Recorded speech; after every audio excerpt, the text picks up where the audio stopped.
Here we go. All right, so welcome back to the show.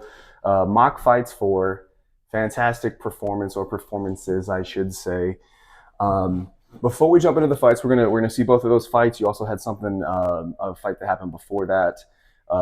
Anything we missed between the last time I saw you and this time? Like, what's new? I've been adding lifting, more cardio, and some like physical therapy stuff to my regimen, like after class. Mm-hmm. And I haven't really seen like much of a difference yet, but it's only been a month. Mm-hmm. So hopefully that'll make me stronger, make my endurance better, and just like tighten everything up. So I like hearing that a lot. We just had a brief conversation because, like, I think it might have even during the last podcast or in the elevator, we're just like things to add. Mm-hmm. And so the only input I really gave is, for strength training, you want to make sure that you have, a push horizontal, a push vertical, a pull horizontal, and a pull vertical, like pull-ups and things like that. And then, of course, for legs, squats and deadlifts, super, super basic stuff. The term I want to think about is training economy. Since you're an athlete that has a sport, we can't spend 6 days a week lifting weights. We got to be very effective with what we do. And so you could easily do one push, one pull, one leg thing per day, 3 times a week. Those workouts, if you're hauling ass, would take around 30 minutes. But the value that you get from that is going to be very good. Mm-hmm. So we talked about a little bit, not to get too much off track, but like you can already see a little bit in the physique, which is impressive because two things. One, in the first month or so, you'll notice that you're getting stronger, and the best way to measure your progress is by the weight going up. Mm-hmm. So instead of doing 100 pounds on whatever, we're doing 110, 120, 130, etc. The weight goes up because your nervous system very quickly gets better at firing more of your nerve fibers. So every time we do something, even if I'm trying really hard, I'm not going to fire all of my all of my muscle fibers. Part of that's to keep you safe from injury. Part of that because your body's untrained. But in that first month, your body gets better at firing more of the fibers that you already have. Mm-hmm. So the weight goes up. In the second month and going onward, that's where you see more growth. Where, okay, we're noticing like shirts get a little tighter, pants get a little tighter, whatever you're working on. Really good. Now, the other reason it's impressive that you're already seeing that and already getting into it is because there's so much calorie burn with the cage fighting stuff that you're doing. For you to see changes in doing that, that's really good. One thing I'll mention is if you're trying to stay in your weight class, as long as your form looks good, I would have you film yourself on your working weights. So that way you can always do a form check. That way you do your set, you watch your set, you do the next set, you watch your set. Because if you're going to have to rest in between anyways, you might as well. But as long as the form is good, keep the weight high, keep the reps low on most things, and then also just control your carbs. Mm-hmm. You'll get a massive strength ratio without getting too big or jumping up weight classes if you don't want to do that. What weight class do you want to be right now? 125, but I'm sitting at like 135 walking around. Yeah. So I am a little bit worried about how weight training is going to change my body. But I know like I have a ton of things to work on in my diet. Yeah. So with all these things, just kind of look for improvement over time. Don't go crazy about it. Remind me about diet in a second. But a 10-pound weight fluctuation, not too bad for amateur. I wouldn't do too much more than that, especially because it's amateur, you're weighing in same day. I think the one at UVG they did day before. Interesting. Yeah. So something have changed. Somebody told me that they thought that amateur in North Carolina is allowing elbows to the head, but I need to verify that. I don't believe think so. Yeah. Maybe it was maybe it was kicks to the head, something like that. Yeah. So I need to literally go look that up like today. But you can control that. Especially a lot of females say, "Oh, I don't want to get bulky." If you keep the reps low and the weight high, and you control your carbs, you can really control that. So, for example, I used to fight at 170, and I used to lift a ton of weight. But I never went up in size and never went on my weight class too far because I kept the carbs controlled. And then with your diet, don't go crazy about it. That might be a longer conversation. But what I would find is the closer to a fight, I'm training 6 times a week. Some of those are 2-a-days. And at that point, it was almost difficult to eat enough.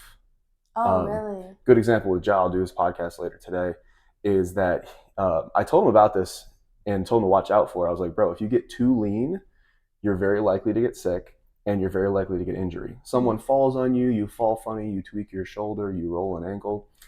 The reason why that's important is because protein and calories are how you heal yourself. So we're smashing every day. You're taking all that trauma. If you don't have enough calories to maintain your body weight, do you have enough calories and protein for your immune system, which takes a ton of protein? Do you have enough calories for muscle building and repair and things like that? So when I would do my fights, I would walk around 185, 190, 195, and I would fight at 170. When I would get to 170, I would dip down real quick, and then I'd come right back up. And for me, as a male and it's bigger, the last 10 pounds for me were hydration. So I'd sit in a hot tub. I can go on about that, but you see all these guys throw on sweats and plastics and they're running on a treadmill before their fight. I don't want to run 5 miles before my fight. Yeah. I would sit in a hot tub with a friend, making sure I don't die. Sitting there until I can't handle it, towel off, weigh in, jump in a cold pool to cool off, jump back in the hot tub. But my point there is passive weight loss. Or sauna. Don't think people should be cutting weight. I think you should fight where you're healthy, because half the time people cut like 10 pounds, they gain it back like the next day. And then they're in the cage, 10 pounds heavier. That's exactly what I did. Yeah. In my first fight, which I'll do that, I talked about before, where like I'd watch the fight and do some commentary on it. I was one head taller than the guy. So I was absolutely a weight bully, but that was the game that we played. Yeah. And it kind of burned me in my last fight where I cut too much, because like, okay, that cut was okay. Let me try to bulk a little bit more and cut more and bulk more, cut more. So the pros to it is it's a massive advantage. The downside is if you go too much, it really hurts you. People are thinking that maybe it increases your chance of head trauma. Maybe, maybe not. So I definitely get that, people are for it, people are against it. Joe Rogan spent a lot of time talking about how he's anti-weight cutting, and I totally get it. But as it is now, play the game the way it is played now. Because if you don't, you're going to walk in there and some chick, with her knuckles dragging on the ground and like hairy arms is going to come in. It's all not combo. So the weight cutting with the diet, I can send you some basic stuff. You don't have to go crazy with it. One thing I'm worried about is eating disorders. I feel like, especially as a woman, like I feel like they're so much more common. Super common in females, common in males for all the things that have weight classes. Jockeys, the tiny guys on horses, they have the worst ones. Wrestling, of course, a little bit of boxing, etc. Keeping a healthy relationship with it. One of my buddies, he trains with Goosemacher. He was actually at the fights. He did one-on-ones with me until he moved. Goosemacher would fight at like 145 and 155. He walks around 195 now. I used to fight at 175. I'm walking around 235, 240 right now. And it's part of it. I never felt like an emotional thing like that, but you see all these guys that when they finish their sport, they blow up after. Like Patty. Patty's a good example. I remember these football players. I was working with these football players at Carolina, and in their season, they're eating as much as they can physically eat, just because you're burning so many calories. Let's say they tweak their knee, they're out for a month. They blow up like a balloon because they're used to eating at that rate. So there's all the different levels to think about. I almost wonder if, like, I'm not anti-social media or cell phones, but I wonder if the social media part of it is a bigger part for the mental, emotional part. Yeah. I'm trying to think if we had any comments on the videos or said anything like that. So just be smart about it. Ask all the questions. Never be shy about anything. Never hide anything, because you're hanging out with Brunson. I'm sure he's got a ton of experience. He's been in all these different spots. Anybody that's got more experience with you is a good example. But if you're thinking about something and worrying about something, start to ask those questions. I think that's why you get good, is because you're not shy to ask questions. Like when I first met you at the gym, you would always stay late extra 15 and have like a list of questions, like, what do I do from here? Or this is a thing, or this is a thing. That's how you get good. Yeah. It's like a little tutoring session. Okay.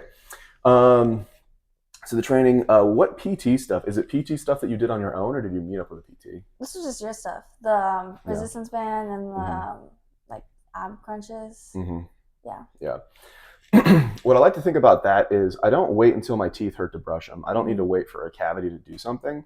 So instead of waiting for you to jack your back up, let's give you the rehab I would have given you anyways, make you stronger, and then your injury risk is less. Same thing with the weightlifting. When I used to think about weightlifting and like doing all these heavy squats, I was thinking of, okay, if I shoot it and I need to carry a guy, that's going to be stronger for that. And that of course is true.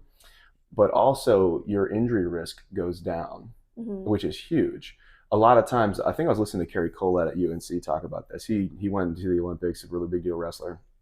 And one of the talks that he gave the Carolina wrestling team was, it's not always the best guy that goes to the big game. It's the guy that didn't get hurt, because the skill level between the number 1 guy in the world and the number 6 guy in the world is so close. It's just a hair in between. Who has a good day, bad day, whatever. But you know who goes to the Olympics? The guy that doesn't hurt his back. Yeah. The guy that doesn't roll the ankle. For me, I'm not butthurt about it, but one thing that kind of helped me transition from fighting into UNC and going to college and being a strength coach for that was I rolled my ankle real bad. It wasn't catastrophic. It wasn't, oh no, my career. It was just, I wanted to sign up for 3 fights that summer. Yeah. I cracked my ankle real bad. Basically, I threw hooks on a guy. My feet were not crossed, but my toes got caught up in the shorts. And when he turned to go belly down, crack. Oh, yeah. And so everybody stops. Hey, you okay? And I'm like, But basically, I could barely walk for like 3 months. And then I was like, well, I guess I'm not taking those fights, because if I can't walk, can't train, can't fight. And then I just got into UNC, so I kind of slid into that. But the point is, everything that you can to mitigate the injuries is going to be huge. And it'll be fun too. Does weightlifting mitigate injury? Yeah, so I would say working in healthcare myself, super common question is, hey, how did this happen? What could I have done to prevent this? I would say 9 out of 10 injuries, if you were stronger, whatever spot that got hurt, this is much less likely to have happened. So if you have a weak neck and I'm grabbing on it and tie clinching and swinging you around, how do you think your injury rate is versus if you did a lot of those neck exercises? Or with your back, I'm snapping you down, I'm wrestling you, I'm pulling you, I'm stacking you in jiu-jitsu. Yeah. The girl that can deadlift 305 and the girl that can deadlift 35 pounds, who do you think is less likely to injure? Stronger, right? And it's so surprising. You hear something like 300 pounds. It's not unrealistic to take an untrained female of college age to a deadlift of 225 or 305 in 1 to 2 years. That's actually pretty realistic. When I worked with the track and field team at NC Central, we got our girls from, I was in high school, wasn't lifting much, to pulling 315 and squatting 2 and 3 plates and things like that. Very realistic to do. And again, those aren't just, weightlifting athletes. Those are people that have an actual sport they have to train for 6 days a week. And we're just fitting in 3 times a week. Let's get some strength training in there. One thing I thought was interesting was I was listening to Joe Rogan and Valentina Shevchenko, I think that's how you say her name. She doesn't run and she doesn't lift weights. She just trains. And she's like best in the world. So I don't understand like the difference, like why some people do it, why some people don't. So there are always going to be outliers. Some people are fantastic. My question would be, would she be better if we took her squat from 50 pounds to 200 pounds, from 50 pounds to 300 pounds? Would her injury rate go less? So I like to think about diminishing returns. If I'm a runner and I'm running 5 times a week, a lot of runners will come to me and they'll say, hey, I'm running 5 times a week. I have a thing coming up. I want to get better. I think I'm going to go to 6 times a week. And I'll say, okay, 5 times a week as a runner is pretty good. We can kind of undulate the intensity and the distance and all that kind of stuff. And that's good training. If we add the 6th day, then I start to get worried about overuse injuries. How much impact can you do? Devin, he got shin splints, and you were kind of talking about a little bit of shins, things like that. So I want to operate in the diminishing returns curve. So basically, if I'm a couch potato and I go to lifting 3 times a week for 30 minutes, massive gains for small effort, whether that's lifting or running. And then that same couch potato who's been lifting 3 times a week, if he goes to 5 times a week, he'll see some gains. And again, so we're a little bit less on the curve, and we're trying to do better. So the camera's backwards. So that first part of the curve, it's very vertical. It's very vertical. So for small effort, I'm getting big rewards. And then if I go from 3 times a week to 5 times a week, I'm still getting significant gains. There's a reason to do that.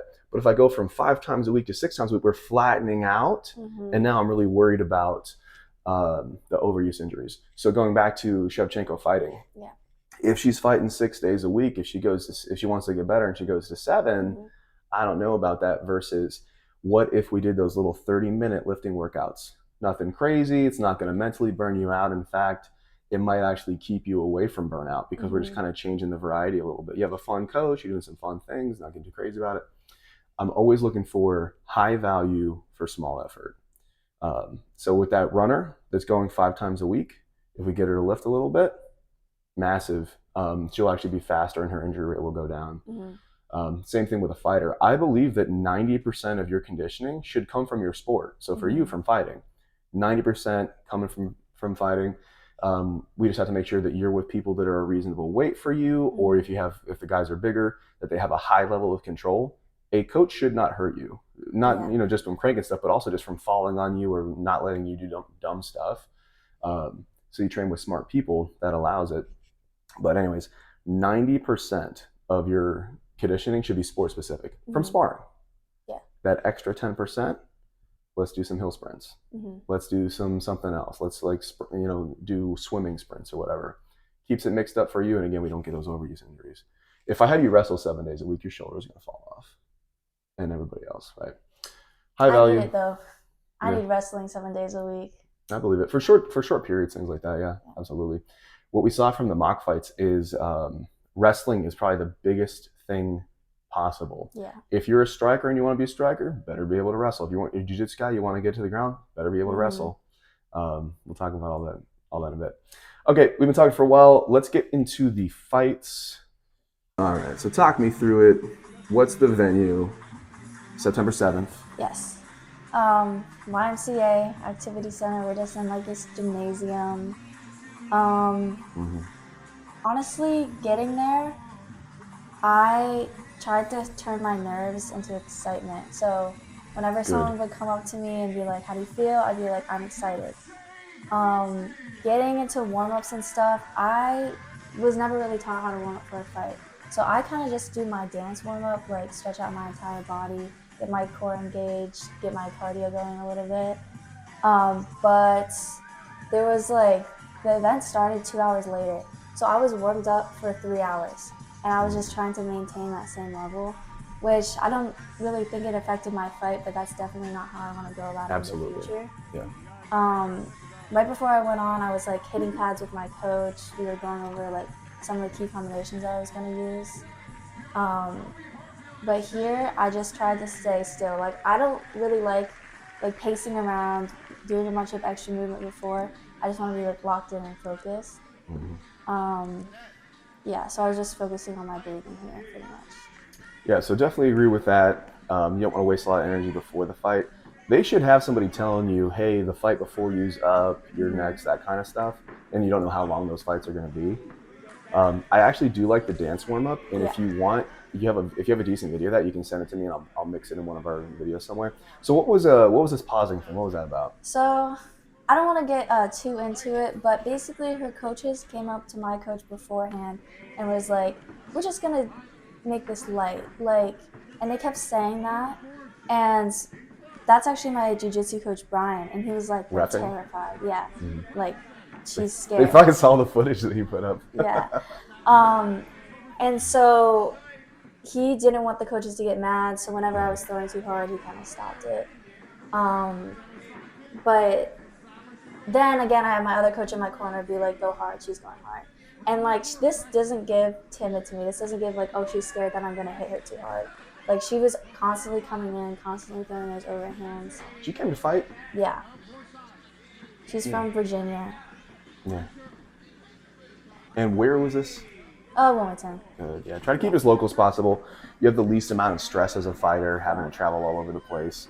One of the reasons why I didn't have many fights is because we're just broke. I was literally paying my bills, fighting and coaching. And so I'm like, I can't believe going to Virginia and Kentucky and all that. So combinations look good. Was this standing only, or you're just choosing to stay standing? My game plan was to go in standing. I talked to her after, and she was like, my game plan was also to stay standing. Which honestly, I kind of wish I pushed myself more, took it to the ground. Just because I really wanted to have that full MMA experience, because I'm very comfortable on my feet. I think you did it in one of the last fights where in the last minute of each round you were hitting the takedown and going for it. One, yeah. I watched a different one with you though, where I think you did it. Yeah, I feel like we didn't watch this one yet. No, yeah. This is my first MMA. What did you send me on WhatsApp the last time? This one. The same one? Yeah. Yeah. Figure. Different angles. Different angle. Maybe that's what it was. Yeah. Okay, yeah. So, yeah, I like the last minute, because what's good is with only 1 minute left, let's say you shoot in and you realize, oh, this girl's a jiu-jitsu badass, and you get into a nasty guillotine. or completely takes your back and the worst things happen. Yeah. With 1 minute, you can usually ride that out and just protect your neck, get a hand control, Mm-hmm. things like that. Okay, so this is the same one, different angles. I'm like, Yeah. I honestly wondered if it was just you just doing the same thing to a different chick.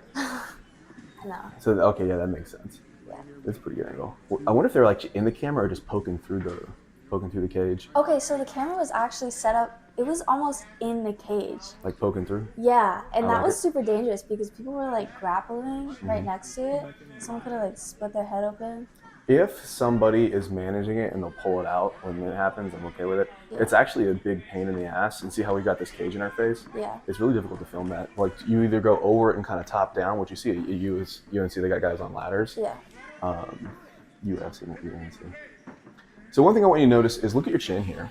You're looking at her eyes, and like, yeah, there's an intimidation factor on that, but see how high it gets your chin up? Yeah. One of these days, some chick is just going to throw an overhand and find that chin. Yeah. And when your chin's out and so isolated, it's rough. When you're down, when you get hit, your chin kind of is supported by your shoulder. Yeah. And so it's a lot of stability there. So I know you kind of want to intimidate and do that. That's fine. But look at the chest, like stare right at her bra, like she's got a logo on her shirt. So actually, right before I had this dude come up to me, like the day before my fight, and he was like, "Why are you looking at the chest? Like, look at their eyes." And he said, like, he was like, "Eyes don't lie, Chico." And I was like, "Okay." No, that's the worst advice you can get. So eyes are absolutely wrong. Yeah. Peter Aerts, if maybe I'm gonna even pull it up here, he was one of the K1 champions. Mm-hmm. His most famous combo he would punch 2 times in the head and look at your eyes, and then look down and kick your leg. Punch in the face 2 times, look at the leg. Punch in the face 2 times, look down, head kick, knockout. He made a whole career of doing that. That's so the amazing. eyes absolutely lie. In fact, you should steal that combo. But I might look it up after this. Another thing I noticed is just my head does not move, and everyone tells me that. So I've been like working with the boxing guys at my gym, trying to like loosen up a bit. But my whole life, not my whole life, but the majority of my training is Muay Thai, and we never did any head movement. You do want some head movement. I think a good way to train that is to shadow box in front of the mirror. So if I punch like this and my head doesn't move versus when I throw my punch, you notice my shoulder replaced my head and my head moved 1 head distance over. And so you can kind of shadow box like that. Like Creed. Yeah. And then have you ever done like a slip rope? Yeah. So the rope from me to you. Not hit your camera. Slip under, throw some punches, slip back, throw some punches. That gets the head movement in. My head movement definitely could be better. I think my head movement's great in the guard because I treat everything like a knife is coming at me. Who was cornering you here? My jiu-jitsu coach, Vinny, and James Brown, who does like bare knuckle fighting. Yeah. Super good striker. Yeah, he just actually had a competition or a fight. I bet he keeps his hands up. Yeah. He also incredible head movement, cutting angles. It's gotta be. Yeah. Sometimes it's not a great way to train her to be, but like sometimes people need to get cracked once to tighten something up. Or in the fight, there's a lot of guys. It's funny. Tim Kenny is one of the guys where I was in bottom guard. And I used to play kind of loose, like a sport jiu-jitsu style, open guards and spider guards and legs out.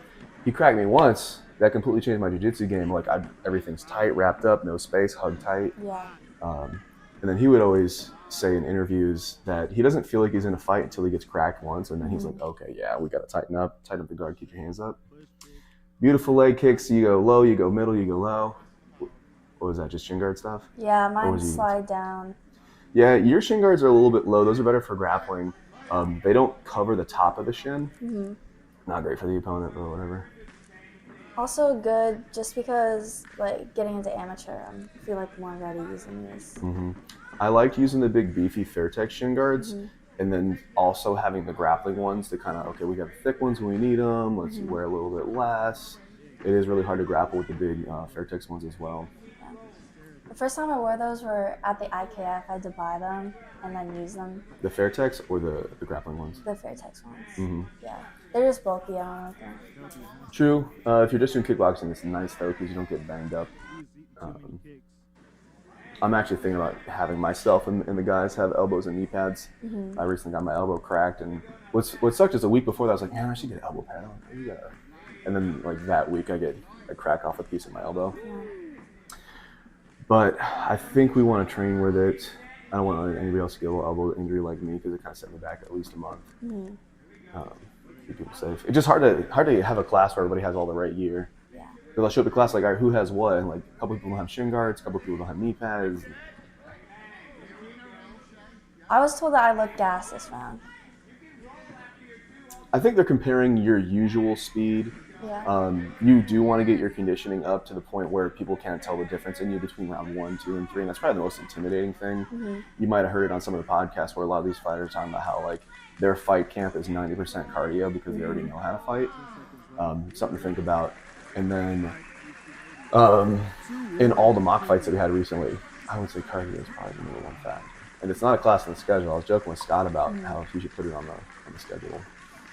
But we have a cardio class, and I think it's done big things. Good, yeah. Back in the day when CrossFit was like very new and people didn't know about it, we'd have a lot of our fighters kind of cross over and do some stuff like that. Again, going back to the 90-10 rule, 90% of your stuff should be sport specific. 10% can be that extra credit, running hills, doing some CrossFit, kettlebell swings and things like that. Yeah. So this fight looked good. Any other comments on this one? I know we've seen it before, but a different angle and different thing to talk about. No, I'm just excited to do it again, honestly. Yeah, it looks good. Yeah. Will your next fight be like this, or will it be amateur? I want to do a couple more like this and get to the ground to work on, see how I feel grappling and like the live situation. But then I want to make my debut in South Carolina. Yeah, why South Carolina? Head kicks. Yeah. Yeah. I think it was Virginia, Kentucky, and South Carolina that allowed head kicks in amateur, which I'm a big fan of. I understand taking elbows out. Can you see that? Yeah. Okay, so I'm a big fan of, I like head kicks to be in amateur MMA. I don't, I'm not going to lose sleep if it's not in there. I also completely understand, and I do like elbows not being in amateur MMA. And what's kind of nice about that is it removes one thing from your menu to train. There's so many things to work on as an amateur MMA fighter. Taking elbows to the head out, that's okay. We got plenty of other things that we need to work on. Yeah. We need head movement. We need boxing. We need wrestling. We need jits. Pausing on the elbows is fine. And then injury rate's less. And like, it's amateur. A lot of people aren't getting paid. So if they get cracked with a big elbow, it's not worth it. Not great. But elbows are a great tool. Okay. All right, of course, Wes getting in the way. I like it. Here we go. You and Daniel. I like Daniel stepping up. Don't know his weight class, but he's got a little advantage. 145. Is that what he fights at, or is that what he's walking at today? I think that's what he's walking at. I was thinking about adding a thing where people weigh in before and I kind of write it down and kind of have an eye on that. Or that way when I announce people, I can say weighing in it, It is a lot to manage when I'm running everything, but that is one of the things I could improve. So again, his chin's up, he's looking at you in the eye, that chin's up. If you stare at the chest, like you got a logo on your shirt here, brings that chin down. You don't have to think the entire time of, okay, chin down, chin down, chin down. It doesn't really work. When you stare at the chest, you can see everything in your peripheral. It just keeps the chin down, and you can't get faked out with the eyes. I think once you steal that Peter Ertz combination, big trip right there, looks good. Talk me through this. We can get back to Peter Ertz. I was honestly disappointed in how I did, especially in the grappling, because I've been like working extra, just drilling arm bars over and over and over again, and I don't even think I attempted one. Yeah. I was kind of hoping we'd see some armbar work. Yeah. He would be a difficult one to do it on. He does teach, I think, the kids' class jiu-jitsu. Same leg sweep. That's so bad. Yeah. I like how Wes is not involved in this fight in any way, but he managed to not only get in the way, knock over cones, and block the camera. It's very impressive.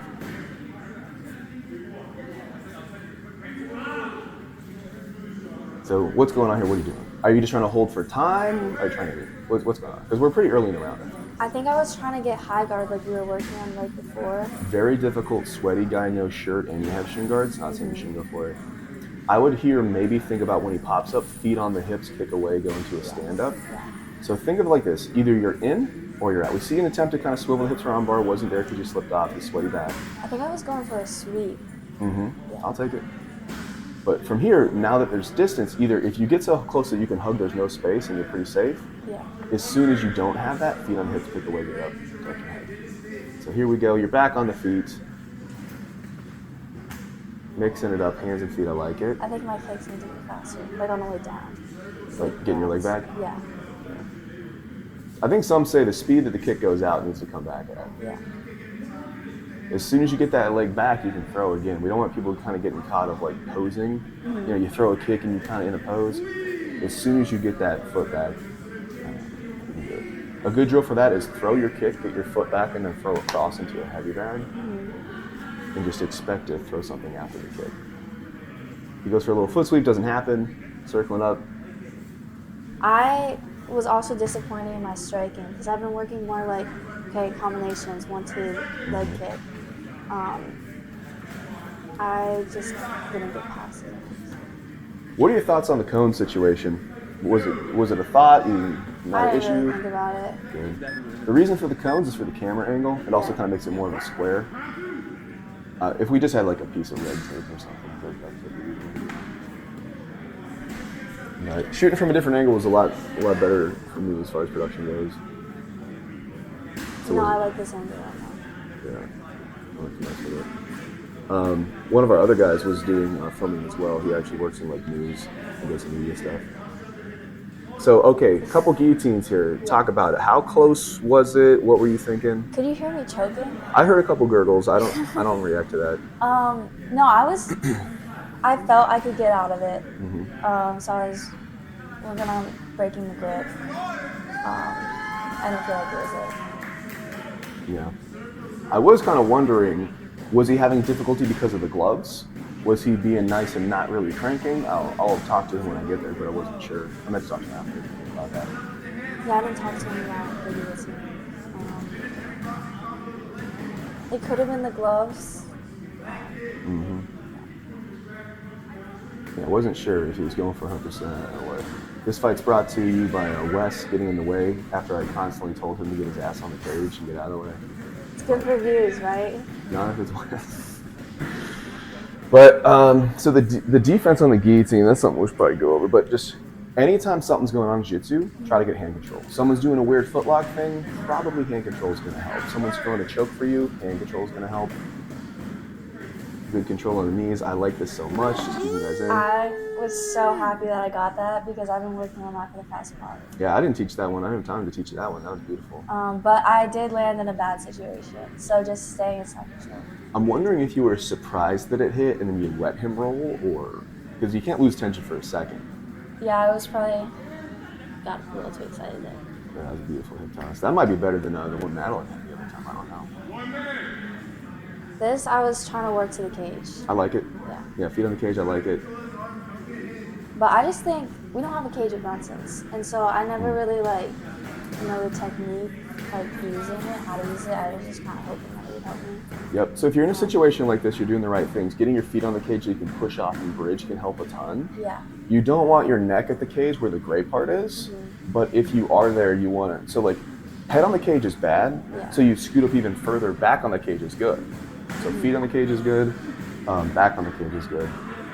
And so if I were you, I would keep scooting the butt out. Difficult to do in half guard, but I keep scooting the butt out to get my back on that cage, or get feet there and do a big bridge. Good reversal. I like it. I didn't think that I think he's going for more something that wasn't that tight. Well, we're looking good. Seeing a little bit of fatigue. He's moving a little bit slow. His kicks aren't coming as snappy. But you're still in there kind of keeping that same pace. Yeah. What is that being around too? See, he's breathing a little bit. Yeah, my already felt fine. Yeah, that's good. Some people, to work their cardio, they'll say, oh, we're fighting 3-minute rounds. I'm going to do 5-minute rounds. I'm actually very against that. Oh, really? Because what you'll find is, if I'm going 100 miles per hour in a 3-minute round, and I say, okay, let's crank it up and we do a 5-minute round, yourself and your students aren't going to go 100 miles per hour in a 5-minute round. They're going to go 65 miles an hour, and it's going to be more of a flat line. So I actually like training where you do 10-second sprint, 20-second rest. So this guillotine here, I was actually wondering, you're doing the dead weight hang, good. You got some hand control in there, good. Very difficult to do with the gloves on. How did that standing guillotine feel? Were you worried about it? I don't know if I should have been worried about it, but I felt calm. I say fight the choke until the very last minute. Yeah. I hate to see someone do the hover hand where you're like, oh, maybe. No. Time. Get your hands in there and fight. You can always tap the last second or yell or something. I just pass out. Yeah, right? I go for it again and he very good control. You could have went for the ride there, girl. That could have been a showstopper. Let's go, Shay! It's all right. Talk to me. What's going on here? There you go. You get your elbow in. I like it. I don't know if he's grabbing another corner. think he's trying to work one. So again, scoot that butt out, get your hips on the cage. Yeah. Keep scooting up. I was scooting my head. Or you can do that too, that's also fun too. Back on the cage or feet on the cage, I like it. And so what you want to do is once you get close, instead of a slow push like a hip bridge, like big explosion off the cage. He's attacking that arm, you want to turn towards him, not away. Yep, I see you doing exactly that. So now that feet are on the cage, big explosion off, create some space, create some momentum. You do get a roll over here, I like it. This I was wondering, so he switches into a rear naked choke, again, very difficult with the shin guards and the gloves and all that. I don't know his experience level there. My goal is to eventually, once I get set with the podcast, to get almost everybody on. That'd be good to see. That's the game plan. Here he thought I tapped. That's his which fault, not you. I wish that I would have seen if I could have gone out of it. Yeah, totally get it. I'm so glad he learns that here in the mock fight and not in a real fight, because you're in a fight, you're tired, you're like, I hope this guy taps. As soon as you feel it, you're like, oh, thank God it's over. Wrong. The ref stops you. Yeah. I didn't stop him, I didn't touch him, I didn't yell, I'm allowed that. So that's on him, and it's good that he learns it here in training and not in his real fight, because that's happened in a lot of real fights all the time.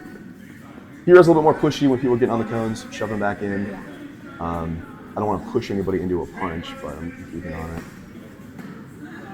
So the round's winding down, it's the last round, what are you thinking? You don't have a lot of time. Yeah. Blocking that one. Jaw, I think he said, like, let your hands go. So I was trying to do more volume. I knew my, like, butt, that was a miss. I get it. Back first. Yeah. So, I know he threw the spinning back fist, I'm assuming because, actually, let me pause this. I'm assuming he threw the spinning back fist because you're known for it, although if you knew that or not, I don't know. But don't get caught in the trap of, oh, I can do this too. If I head kick Jaw, he will 1000% try to head kick me back. Yeah. So if I want to counter a head kick, I head kick him. He kicks back, I sweep his leg. Yeah. I've done that so much that he's starting to figure that out. But same thing with the back fist. I know that if I back fist you, it's coming back. So if I want to counter it, don't get baited into it. Now, if you wanted to be sneaky, you could fake your back fist into some sort of spinny tornado kick, whatever. Yeah. But I like that one. don't be so predictable. Like, oh, you back fist me? Okay, I'm gonna back fist you. I think I knew the round was coming down. I was like, I just want fun. Totally get it. I'm gonna skip his interview No one because needs to hear that. I'll talk about if I get him on the pod, I'll talk about it. Also, I forgot to tell him to get his mouthpiece out, so my bad. Going over here. How do you feel about the interview format? No, I liked how it was like What's your game plan here? the second after it was over, because that's how it's gonna be. You know, you're not gonna have time to breathe. No, I'm kidding. You're not even breathing hard. You're like, yes, it was a good day. We did a lot of training for this. Very excited. I just wish I like for my hair or something. You have your corner be your style, people. Yeah. Yeah. Well, we'll look forward to your next fight. I should actually maybe talk about that. You got anything else going on? Because let's say if something goes to a decision, Yeah. you want to make your fighter look as good as possible. Maybe they had blood everywhere, maybe their hair's all crazy, so you want to like clean them up, because that way when you stand next to each other, you're like, yo, they look messed up, and the other person doesn't. No, that's fine. So let me jump into the next one. Where's John mock fights? All right, so how did this fight happen? Josh says he's got some sort of respiratory thing going on. He's cutting too much weight unintentionally. He said, if anyone needs a fight, I'll do it. So I was like, why don't we just go? And he was like, sure. I thought we were just gonna do one round, but then I was like, well, why not just 3? So yeah. Really swinging this time. I really have nothing to lose. I already fought. Like, I just kind of want to do it sooner. I think he's like walking around 70-ish, and he'll probably end up fighting. I would like to see smaller jumps between weight classes. So really good on the setup. You go under a punch and you go in. Yeah. The reason you had difficulty there is you went straight in, and so you need to learn how to cut the corner, which is something that we'll work on in the future. Basically, if I resist forward on you, go around. That's actually what Daniel told me to do. Yeah.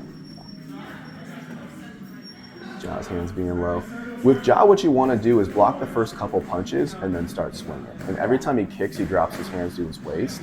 And so you can either get your hands off before his kick gets there, or block the kick, step in. And if you give him pressure, you'll have a great time. If you give him space to work, then he'll start doing his thing and he'll get comfy. Yeah. So right now you're kind of chilling more in his range. I like the attempts on the shots. Try to keep your head inside on a single, Yeah. so you don't have to deal with like Daniel's routines type stuff. Yeah. I'm just hauling ass so he won't fall out. I can't wait for us to get into a real cage so I don't have to like worry about keeping downs. I'm excited to work on it. Yeah, you're gonna do it. You can do a ton of work on a wall that has pads, and it will chew you up less, but you still need cage experience because we're cage fighters and you gotta get used to it. I like the underhook. So what I'd like to see from you is fake a shot, throw a punch, do a shot, because he's reaching for that underhook, so let him reach and crack him. Yeah. And then were you just surprised on the takedown here? Yeah, I was not expecting it, and I was honestly just embarrassed.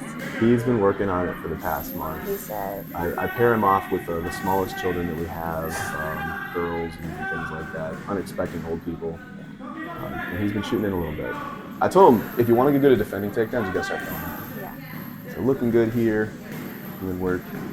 Here I should have thrown on there. He said he was surprised that I didn't. And I was just like, I didn't. Yeah. I like the feet on the hips. So here, wiggle your back and get your back up the cage. Yeah. Or now, feet on the hips, push your way. When you stand up like that, always protect your head and expect like an uppercut. There we go, we're still working. He's moving a little bit slow, definitely not the jaw that we're used to. I will give him some credit for the respiratory stuff that we're gets to. But see how his hands are at his waist when he throws those kicks? Yeah. So don't get head kicked in the mouth, but deal with the kick and get your hands in there real quick. Always fluster him and don't give him any space. He hates it. Freeze out. Same thing on the shot. He's gotten better to the point where when you shoot him, he'll sprawl, but he freezes. So if you transition to anything, shoot in double leg, he blocks it, go to a single leg, cut the corner, he kind of freezes in. We're working on him learning what to do next. This fight's brought to you by Daniel, standing a couple times. We're getting a show. Right. But Daniel wants some baby shorts. No ring girls this time. Oh, boys.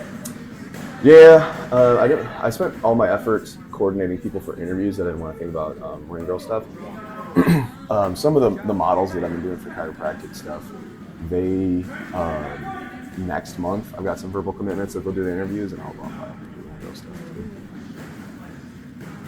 Which is the game plan. I need actually cards that people can hold up. Like blue instead of just holding up like that. Because I like the low production, but at the same time, I should have stepped in for a trick. I feel like he would have had it. Yeah. I was actually surprised he switched out of that one. I think he's too tall. Nah. No? So talk to me. This is where we need a lot of head movement. We're getting tagged bottom with these straight punches. Feet on the hips are good, standing up's good. Always protect your head when you stand up like that. Yeah. Hands are low. So you fake a shot right there, and then throw something over top. He's looking for those uppercuts. If you don't lean forward, you don't have to worry about uppercuts too much. Yeah. At the end, he's got a good one. I'll talk about him right there. There's one. Yep, he's been adding uppercuts in. I told him because I've been shooting on a lot.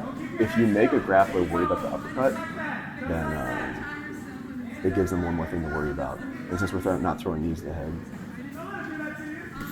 There is where I put it on the shoulder kind after. Yep. Except I would say when you realize a takedown's not going well, consider bailing sooner so you don't spend a lot of time and energy on it. Go in for it. If it's not there, okay, let it go. This one, pretty good. Either get him to the cage or cut that corner. Be careful with the hip toss.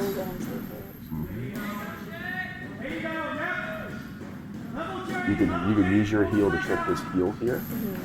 So if you're reaching for the leg, okay, but if we don't get it, then get your heel inside your left and hook his heel and take it back.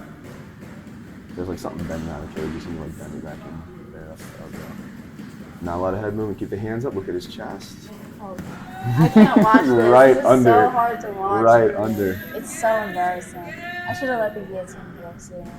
But I just wanted to hold it down. Arm in, I thought you were finishing left. Arm in guillotine is very difficult to finish. You got to do a crunch and make your right elbow touch your right knee. Something I haven't coached in a while. Last week we were coaching regular guillotines.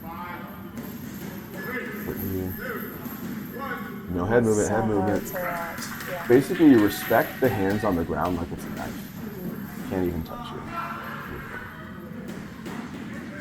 So this part's brought to you by Shay doing squats recently. Very impressed. I do like what Daniel's talking about here. And so what he's saying essentially is your penetration step has to penetrate. Even for him, I'd like him to step further. Imagine there's a line between your opponent's feet, right between, from one foot to another, and you want to step on that line. That way when your knee hits the ground, they're moving backwards. So even here, when he's doing it on you, he's not trying to move you, but I want you moving backwards so your feet get hard. I think that'll come more with the head movements and not straight. I do have some videos on the channel where I think we kind of covered some good drills for this. I'll talk about it more on the job podcast today, but I'm dropping my Tuesday, Thursdays, and I'm only going to do the Fridays here. Oh, really? Yeah, it's hard to make 5:30s.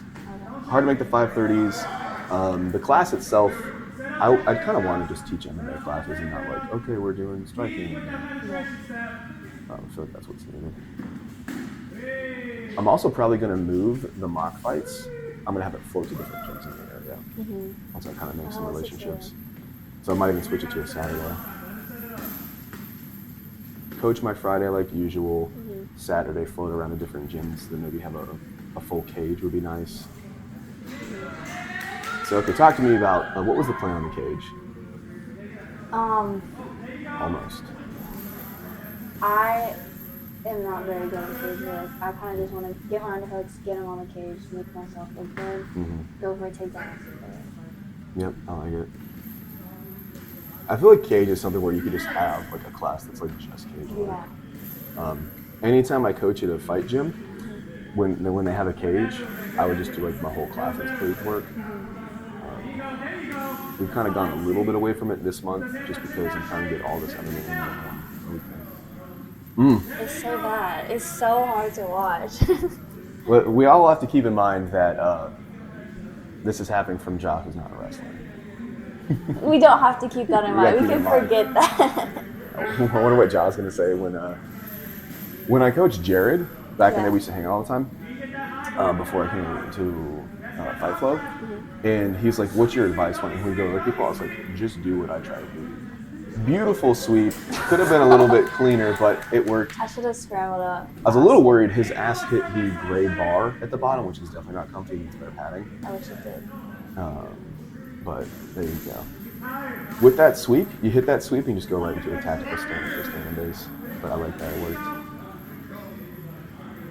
What is this, round 3, winding down? Stalemate. Gotta make some opportunities. So if you want to work on something, if you want him to jab so you can even do a counter or go under it for a shot, you throw your jab, even if you know it's gonna miss, he'll jab back. Then you can go under his jab for your shot. Uppercut there, reach in a little bit. Stop throwing takedowns. Like, I wish I could. Add in the fake, Yeah. then punch, then shoot. And I guarantee people will drop their hands for you.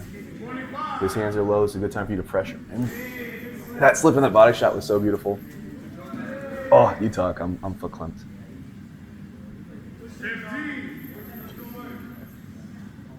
All right, what's going on here? 10 seconds left in the last I'm just. This is a good fight for you. Yeah. I enjoyed it. Yeah. I wish I had worked on a little bit more. I wish I knew that I was gonna fight him, so I could train for it. Wes, you want to go get Well, it? I don't think this is a him thing so much. Because first off, even if I told you you're fighting Ja, you wouldn't expect him to be that wrestling. He's been working on it for the past month. Yeah. Nah, she came that way. Look at that lipstick right there. I even thought about, I was like, do I put it on the camera? I was like, the internet gonna be mad about this. Second But fight. I think my lips. What was the game plan? You called him out? How did this I don't happen? think he would hit me too hard. I just knew. yeah, okay. Yeah. Good power on both y'all is fine. True. You could do a little Vaseline on the lips. They do Vaseline on the face, and I actually thought about doing that. I know he doesn't like to be on the ground. Yeah. Did you call him out because If he you has keep the your chin down monkey and you look at the box logo on and the shirt, infection, you won't get or cracked in the lips so you- much. You're going to do this fight either way. Did you see something like blood in the water and you want to get it? Anyway? But best condition, I still fight Yeah. him. I'm gonna get one of Yeah, those. so game plan was wrestling. I Fix think I you up, felt hair a little back, bit okay, looking shallow. good, and Takedown, interview. so Yeah. Do a little setting makeup, up on maybe. a different fight. Try to get his feet moving. He's got to get his feet moving I was back. very happy with If the you let girls him doing just their stand interviews this strong, then time. But every like time you even hit him, feel like before, you hit a wall. I told them if So you want to use do something to interviews, get the feet moving. If they're his like, feet are oh, moving, yeah, I'll do it. feel a lot lighter. And then right before, like, okay, here we go. Like, no, I don't want to go. I'm like, Heads off. bruh. There you go. But I could just have me just doing everything, but I want to involve everybody as much as possible. Just make What happened out there? What was the game plan? They know. So my coaching style, I try to be 50-50. And what I mean by that is 50% is like the traditional coaching. Here's a technique. I watch you do it. Okay, fix this, fix that. And the other 50% is me getting in there as much as possible, wrestling with everybody, trying to smash everybody as much as possible. Because I found those two styles lead to the fastest improvements. Of course, not hurting anybody, but like getting in there, getting on top, ground and pound somebody, talking while I do it, like get a couple shots to have fun. But then also, okay, once I realize you get stuck and you know what to do, okay, hey, get the hips out, get the underhook, protect your head, protect your head. Okay, get up. All right, here, catch the leg. And then, like talking through it has been very effective. And I bring that up because of fix my angle. Yep, there. Because of the Josh situation, that's exactly what I was doing with him. I kind of had a little bit of a month off because my elbow got whacked, but he's benefited so much, and it's really good to see him throwing in a lot of those things that everybody was throwing on him, putting him in with a lot of guys that do the takedowns, and you're seeing that. So for yourself, if you see someone out there that has a technique that you want, train with them a bunch. They're going to hit it on you. Then eventually you're going to hit it on other people and just develop that way. Is there anybody at your gym that's doing stuff you like? I think you said there's not a lot of females down there. No. None? Or? None that do MMA. What do they do? They mostly stick to jiu-jitsu or striking, and most of them are like newer to it. So yeah. So as an MMA person, I'd say the percent of the population that wants to fight is smaller. The percent of the population that wants to do just striking is a little smaller. Percent of the population that wants to do just MMA is smaller. So kind of smaller. You're going to find a lot of your time where you are with just strikers or with just grapplers. So always go into their world. Like if Madeline never ever wanted to touch gloves, that's fine. Jump in there and jits with her because you're absolutely going to benefit from it. And any of the striking girls, same thing. A little bit sad the Sage situation. I think you two going together striking would have been really good. And I always like putting together fights where I don't know how it's going to go. Would have been real good because I could go either way. Her striking is real good, and it might have been missed because in the MMA match you guys did, she was so worried about the grappling aspect that she wasn't able to show her striking as much as possible. So I'll try to get up with her. I know she's always doing 100 things and being super busy. She's doing the social media for Johnny's gym, the other striking one. And I'll probably try to get Johnny on here pretty soon so he can tell his story and all that. Yeah. But I want to see if that's still on the table. But basically, she didn't let me know she wasn't going to make it. So my thoughts is this. If someone has to back out of a fight for injury or too busy or it doesn't work or don't want to, that's totally fine. Just give me as much heads up as possible. Yeah. I'm still disappointed in Josh for last minute backing out because that would have been a good fight. Good for him. Who's Josh gonna fight? So Josh, the taller jiu-jitsu coach, I was gonna pin him with Scott. Oh. Yeah. So at the last mock fights, Scott watches the thing and he comes and he says, "Hey, I want to get in." I was like, "All right, no problem." And then we talked again later, and I was like, "You should come to my MMA classes, get a little cardio in, get tuned up, get the rust knocked off, jump in." He's like, "Yeah, it's a good idea. I'll be there." Scott didn't go to any of my MMA classes, and I was like, "All right." So 2 weeks out, I said, "Hey, you're still in?" He's like, "Yeah, okay, got it." 1 week out, "Hey, you're still in?" "Yeah, I got it." Okay. So 2 weeks out, I went to Josh because I'm like, who do I pair Scott up with? I don't want some sort of mismatch because he's older, etc. I want to make him look good. He's the coach of the gym. Good opportunity, so he gets a good experience. But at the same time, I feel like, what's a good match that's also going to be like good for like gym politics or whatever? And so him and Josh, you always have like the totem pole situation where like the guy on the top of the totem pole, the number 2 guy. There's always a little bit of like, hey, let's feel it out. Let's see the match. Let's go. Josh, you got a lot of size on him, but he's still just a blue belt. So I wanted to see that. And I did a tune-up session or 2 with Josh just to make sure that he was, again, not going to look too rusty. He was on bottom, blocking some ground and pound. Like, okay. Good. What about striking? Standing up striking, him and Scott probably about the same. Just keep your hands up, keep your mouth closed. Probably be fine. I basically told Josh, I'm like, expect that you're fighting Hoist Gracie. Because I'm expecting him to come in with like the little leg stomp thing, push to the cage, body lock, takedown, basic jiu-jitsu, couple punches. Best advice I could give him. But also, I think it would be super exciting for the gym, 2 coaches fighting, etc. I think Sean from boxing is going to get in. Yeah, I heard about that. I don't know who would be a good match for him. I'll figure it out because he used to do a little bit of MMA back in the day. Yeah. So I'm gonna do the same thing. We'll get to that because that's on there. I would want him to kind of jump into my Fridays. Let me tune him up on the ground. Okay, this is how we block this. This is how we block that. Just get him super comfy with it. I did that with Tanner too. Yeah. Tanner really good in jiu-jitsu. He's probably one of the best coaches that we have. And so whenever Tanner's schedule lines up, I want to match him up with someone who's going to be a good match. Yeah. So get that on the menu. But for me, I actually kind of wanted to consider fighting on this one or the next one until I cracked the elbow. And so, okay, I sat out, didn't spar for a month because I probably talked about it enough. But basically, I cracked the tip off my elbow to the point where I could actually take the tip of the elbow and flip it over like a penny. It was like completely floating around. It's still moving. I don't know if you can see that at all. So I need to get elbow pads. You need that removed. I'm hoping that the bone gets absorbed. So bone is very metabolically active. It changes a lot. Yeah. And if there's nothing pulling on the bone, like no tendon pulling on it, no weight bearing stuff on it, which this is basically floating around, the bone should disintegrate and go away. In fact, when a good example is when old people lose their teeth back in the day, you'd see in cartoons and stuff, the jaw would completely shrivel. That absolutely happens because there's no stress of the chewing and using the jaw. So there's no signal for the bone to stay strong and stay its size. So it goes away. And someone who's been immobilized in bed for a long time, their leg bones actually shrivel up. It's real bad. So anyways, I'm hoping that this chip will be basically dissolved and absorbed and gone. Because I block everything with elbows as much as I can. I'll block a punch with the elbow. I'll block a front kick with the elbow, round kick, etc. Right now, I'm actually having a hard time blocking anything on this side, front kick, anything like that. Because it always hits the point. And I haven't found an elbow pad that I love. So anyways, to answer your question.